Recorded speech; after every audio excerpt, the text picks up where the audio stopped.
Hey, it's Chris here from Bow River Troutfitters. Today we're tying the classic March brown pattern, but in a wet fly pattern. This is well over 100 years old. Now I'm going to tie this on a salmon hook, a size 8 though, pretty small, winding my thread on and just covering the whole shank of the hook. Now we're going to use golden mallard, and I'm just going to use these feathers for the tail. And I want the length to be about as long as the shank of the hook. I'm going to tie those in, but make note that I'm not going to cut off the ends. I'm actually going to use those to build up the body. Now we're going to use a uni floss, and I'm actually using it in a neon hot orange, which is not traditional. You normally use like a gold tinsel, but I thought this would be a nice contrast against the olive. I'm going to give it a try here and tie it in. So again, I'm not cutting off the tips. I'm going to lay that all down and bind it in to create that taper, and I'm going to build up the front of the hook with thread so that we get a nice even shape. Time for our dubbing. I'm actually going with a really chunky olive hare's ear. I want a lot of bushy guard fibers in there. This does actually have the straggle string, the wiggly rubber. I've just pulled that out. So just use a regular hare's ear and olive. And I'm making a pretty rough, thick dubbing noodle on the thread here. I'm going to wrap it on. You can already see a lot of those fibers sticking out. That's what we want. We want that really buggy appearance. And once I've tied that in and wrapped it down, I'm going to rough it up even now. I'm just going to get all those fibers coming out, and you can really see the effect there. Now I'm going to tie in that floss. It gives us a very similar effect to tinsel. We want big wide wraps, maybe 5 or 6 max for this fly. We want to see a lot of that dubbing coming through and poking out of it.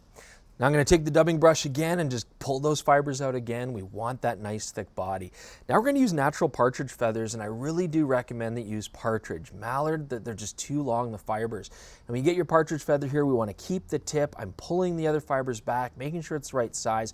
And you can see here, there's the tip that I have. I'm going to tie that section in facing straight down. I want this to be as even as possible. Just some nice gentle wraps to lock that in. Now I'm going to fold it back and do some other wraps. Make sure that when you fold that tip back that it's going totally on the top part of the hook. You don't want it going to the left or the right. So now I'm going to use hackle pliers. I'm going to grab the end of the partridge feather. I've just stripped off all the downy feathers, and it gives you a really nice point to hold on to it.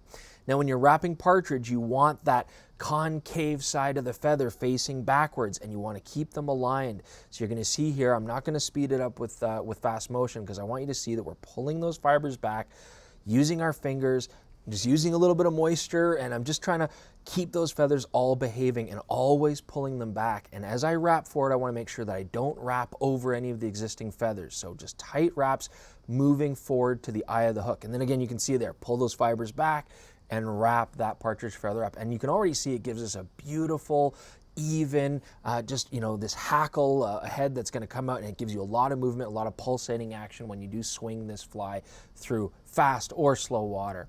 So now I'm going to cut that off, and what I'm doing here now is just making sure that they're all evenly distributed, wrapping them up, and I'm going to do a couple thread wraps even up onto the feathers back towards the back of the hook, just to kind of get them all laying in that nice backward position. You can see I'm going to do that right here. Just very tight concentric wraps just to keep them all tamed and in the right direction. Now it's time to use pheasant hen feathers. Now they're a more subdued natural color, but more importantly, you can see that they're the same length on both the left and right side of this feather, and that's very key. So I'm going to measure out how long I want these fibers to be. I'm going to chop them off. And what's nice about pheasant hen fibers, they're actually going to stick together. They're going to maintain that wing shape. But what I'm actually doing is cutting both sides of the hen feather and then laying them dull side to dull side. So I've actually got 2 bunches of feathers here that I'm tying in, and that'll give me a nice thick wing that's even on both sides, whether I look at the fly from left or right. I'm going to do a pinch wrap to lock those down. You can see now that that wing is extending nicely out the back. Couple loose wraps, cut off the tips, and then some nice tight wraps to lock it in place. And now we have our wings secured. Now when you put those 2 feathers together, you want them to be the exact same length so you get a nice even wing. We're going to whip finish to finish things off. And I chose to use a bright vivid red thread here. You could have gone with a green or a gold, would also be a nice interesting pattern. But that's it. Now this is a nice simple and small streamer. You can swing this through quiet water, you can swing it through fast water, and it's just going to give you that nice natural movement. What I love about this fly is that it just brings a lot of heritage to the table. It's a classic fly. It's a pattern that fish in the area probably have not seen for a long time, if ever. So it might just give you the edge that you're looking for. Give it a try. It's a fun fly to tie, and don't forget all the materials that you need can be found at bowrivertroutfitters.com. Visit us there and start tying today.